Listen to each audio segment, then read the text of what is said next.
नाजरीन अस्सलाम वालेकुम। IND टुडे न्यूज में आपका खैर मकदम करते हैं। आइए देखते हैं ये तफसीलात। पहले हज पे जाने के एक विरोध क्यों हो रहा है?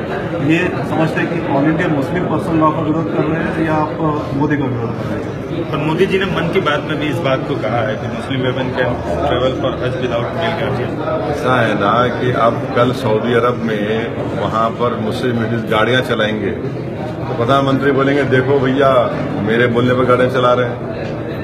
ये क्या बात है? ये रेगुलेशन सऊदी हज अथॉरिटीज ने बरसों पहले पास किया, जिसमें इस बात की इजाजत दी गई कि जो 45 साल की उम्र से ज्यादा जो महिलाएं हैं वो खुद हज को जा सकती ग्रुप की शक्ल में।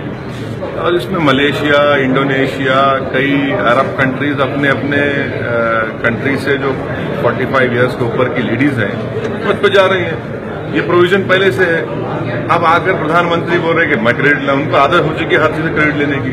अल्लाह का शुक्र है कि चारमीनार ताजमहल बन गया, वरना वो बोलते मैं ही बनाया। ये क्या पॉलिटिकल पॉइंट स्कोर करने के लिए बोल रहे हैं या फिर इनको नहीं?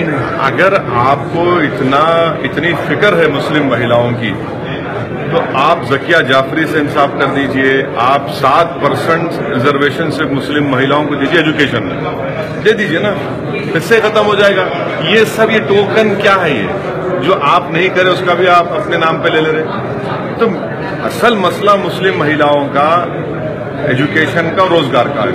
आपके पास तो 2/3 मेजॉरिटी है, आप बुलडोज कर दीजिए एक बिल को लाइए, बोलिए कि मैं 7% रिजर्वेशन एजुकेशन दूंगा मुस्लिम खवातीन को, वो नहीं करेंगे। एक मुस्लिम खवातीन को टिकट नहीं देते गुजरात में, आप मुस्लिम छोड़ो, मुस्लिम को भी नहीं दिए। अब ये हर चीज में क्रेडिट लेना कहाँ तक? एक प्राइम मिनिस्टर एक बड़ा ओहदा है। हम प्राइम मिनिस्टर को रिक्वेस्ट करेंगे सर, अगर आपको जो लोग इन्फॉर्मेशन दे रहे या तो गलत दे रहे या फिर आपको एक आदत हो चुकी है हर चीज क्रेडिट लेने की। प्रधानमंत्री जी ने यह भी कहा कि at least Muslim women free from triple तलाक।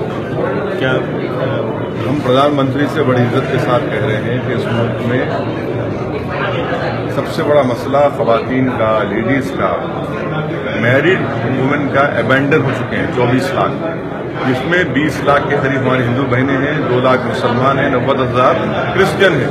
हम प्रधानमंत्री से प्लीज रिक्वेस्ट कर रहे हैं कि वो जो औरतें शादीशुदा हैं वो अपने हस्बैंड के साथ घर में रहें। वो क्यों गुजरात में रहे, दिल्ली में रहे, कहाँ भी रहे, उनके हस्बैंड के साथ रहे। आप उसका कानून बनाइए ना, उनका कानून बना, क्योंकि ये जो अबैंडनमेंट है मैरिड वुमेन का इंडिया में, वो डबल द डिवोर्स रेट है।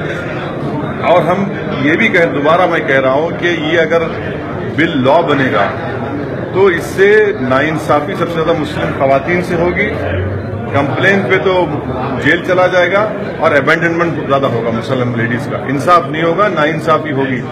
और जब ये कैसा बिल बनाए हैं कि सेक्शन 3 बोलता है कि शादी टूटेगी नहीं, सेक्शन 4 सजा दे रहे हैं उसको आप। इस्लाम में शादी एक सिविल कॉन्ट्रैक्ट है, और सिविल कॉन्ट्रैक्ट दुनिया में कहीं पर भी क्रिमिनल सजा नहीं देते आप। और फिर बार बार बीजेपी झूठ बोल रही है कि मुस्लिम कंट्रीज में, अरे मुस्लिम कंट्रीज में कहीं पर भी पीनल प्रोविजन नहीं है। सुप्रीम कोर्ट ने नहीं कहा कि क्रिमिनल लॉ बनाओ। आप ये काम कर रहे हैं, ये उससे नुकसान होने वाला है मुस्लिम खवातीन को। और आप आगे जाके देखेंगे इनका असल मकसद क्या है कि जितने फॉर्म्स ऑफ तलाक हैं पूरा छीन लिया जाए। पैराग्राफ 77 में जजमेंट में खुद गवर्नमेंट ने ये बात कही है कि आप हर फॉर्म ऑफ तलाक को निकाल दो। आज आप बड़ी बड़ी बातें कर रहे हैं। मकसद एक ही है कि शरीयत और पर्सनल लॉ मुसलमानों से छीन लिया जाए, यही इनका असली एजेंडा। सर, मुस्लिम बॉडीज अगर जैसे लोकसभा में पास हो गया, राज्यसभा में पास हो जाता है, तो मुस्लिम बॉडीज सुप्रीम कोर्ट में जाएंगे नहीं, इसका मैं नहीं बता सकता। ये तो पर्सनल लॉ बोर्ड के ऑफिस बेरर्स ही आप भी मेंबर हैं सर, और नहीं, मैं ऑफिस बेरर की आवाज है। नहीं, मैं ऑफिस बेरर नहीं हूँ। वो क्या डिसाइड करेंगे वो पर्सनल लॉ बोर्ड से पूछना पड़ेगा। मतलब आपकी राय, मतलब नहीं, मैं अभी पार्लियामेंट में आपकी